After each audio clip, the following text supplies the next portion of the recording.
Pastor Carlos Augusto, agora pergunta para o senhor. Esse tipo de leitura, vendo símbolos na narrativa, não diminui como é que eu posso dizer? A ideia de que a Bíblia é um livro inerrante e tudo.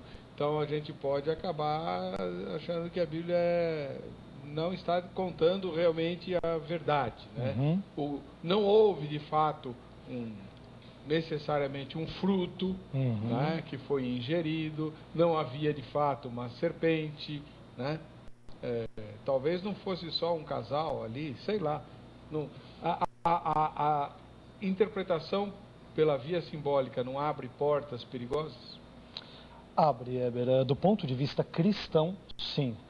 Porque quando nós lemos Gênesis 3, nós temos que deixar bem claro que nós lemos Gênesis 3 à luz da ótica neotestamentária como cristãos, né? Então, ao lermos Gênesis 3, nós, por exemplo, nos valemos de relatos como o de Paulo. Paulo, em Romanos, no capítulo 5, verso 12, ele fala sobre a historicidade de Adão, fala que o pecado cometido por Adão, ele passa para todo o restante da humanidade, por isso toda a humanidade também peca e morre.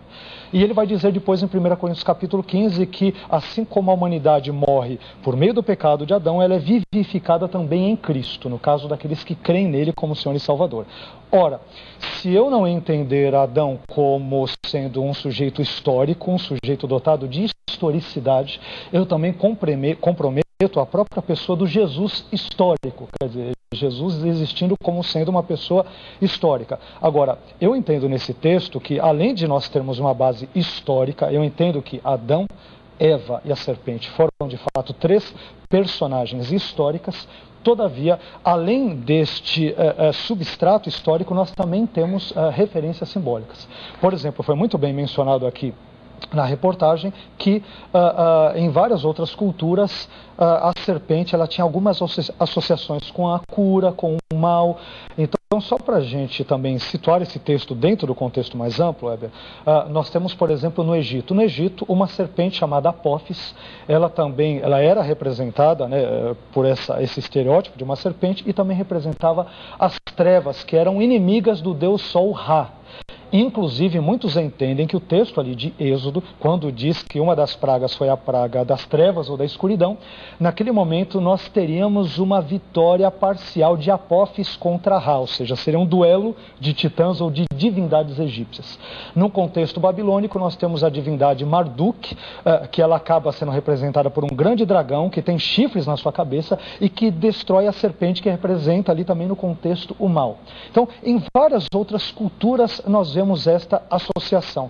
Agora, no judaísmo, no período veterotestamentário, esta associação não está clara. Agora, o problema é nós tomarmos esse texto simplesmente como sendo simbólico. Se eu vê-lo simplesmente como um mito, como um símbolo, no sentido de algo desprovido de concretude, de realidade, de fato eu comprometo o discurso sobre o pecado, sobre a queda original, sobre a morte, que aparece de forma muito emblemática e clara ao longo de todas as páginas do Novo Testamento.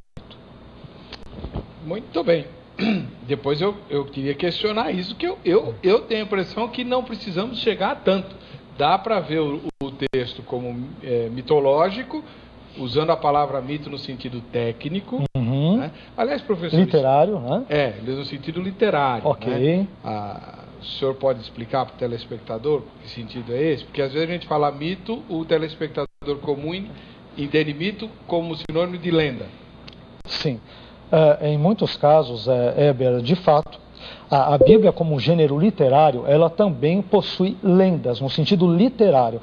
E nisso se enquadra, por exemplo, o que o pastor comentou agora há pouco de números, né, no que diz respeito à jumenta de Balaão, diz respeito às árvores que também falam no texto de Juízes e diz entre si que devem escolher um rei para reinar sobre elas, e também diz respeito ao texto de Gênesis 3. Agora, o fato de o texto ser categorizado no sentido literário como sendo um lendário ou mitológico ou mítico neste sentido, não depõe necessariamente contra a sua realidade.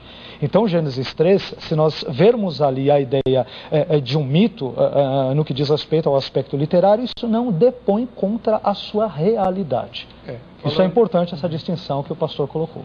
Falando em outras palavras, né, quando a gente fala, usa o termo mito no sentido literário, técnico, você retrata uma verdade, um fato histórico, usando uma história como pano de fundo, que pode não ter de fato acontecido em todos os seus detalhes, mas é para ilustrar o evento. Agora, Heber, o evento verdadeiro. É verdade. Agora, se nós usarmos mito no mesmo sentido que o teólogo alemão Rudolf Bultmann usa, aí nós temos uma situação que é complicada, porque Bultmann, por exemplo, ele não acredita na figura do Jesus histórico, ele critica. Então ele vai dizer, demônios não existem, o inferno não existe, o céu não existe, milagres não existem, a ressurreição não existiu. Isso fez parte de um discurso querigmático pregado pela igreja primitiva. Então, ou seja, você tem que ler a Bíblia e excluir todos os elementos que seriam mitológicos nessa visão teológica bultmanniana,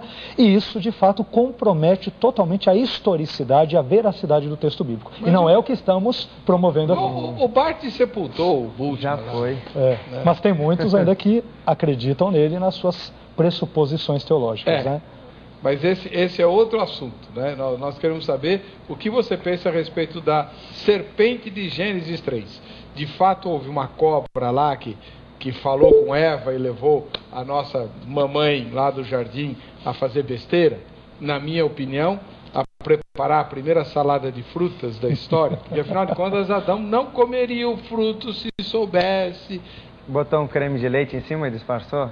Comeria o fruto, reverendo? Comeria.